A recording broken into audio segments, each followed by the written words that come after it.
Hello বন্ধুরা, রাশিয়ার airport থেকে ফ্লাইট নাম্বার 258 টেক আপ করে। ঠিক ঘড়িতে তখন বাজে 2টা 20।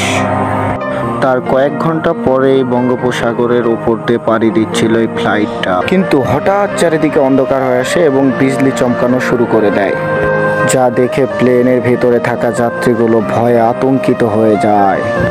তখন পাইলটের অবস্থাটাও খুব খারাপ ছিল, সে ঘেমে যাচ্ছিল ভয়ে এবং সে বারবার ফোন হাতে নিয়ে কন্ট্রোল রুমের সাথে যোগাযোগ করার চেষ্টা করে।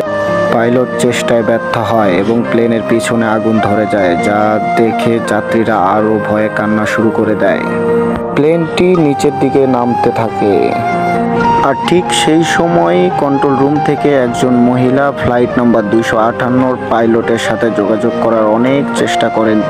কোনোভাবে আর যোগাযোগ করা সম্ভব হয়নি ফ্লাইট নাম্বার 258 এর পাইলটের সঙ্গে। এদিকে ফ্লাইটটি পুরো আগুন ধরে পানির নিচে তলিয়ে যাচ্ছিল 293টি যাত্রী নিয়ে, এবং সবাই এই প্লেনে যারা ছিল কোনো যাত্রী আর বেঁচে থাকা সম্ভব হয়নি। পরের দিন সকালে প্লেনটি সমুদ্রের মাঝখানে একদম নিশ্চুপ জায়গায় মাটির সাথে মিশেছিল।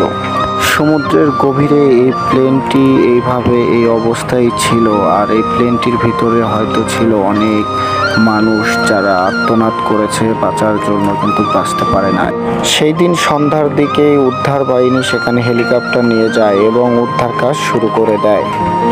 অন্যদিকে আরও জাহাজ যায় সেই নিখোঁজ প্লেনটি খোঁজার জন্য, এবং সেখানে গিয়ে সবাই মিলে একত্রিত হয়ে পানিতে নেমে খোঁজাখুঁজি শুরু করে দেয় এবং এদিক ওদিকে তাকিয়ে দেখতে থাকে যে কোন জায়গায় ঠিক পড়েছে তারা বুঝতে পারছেন। হয়তো সেদিন প্লেনটির দেখা পেলেও হয়তো উদ্ধার করা সম্ভব হয়নি। কয়েক মাস পরে এসে সে প্লেনটির অবস্থা দেখলো এমন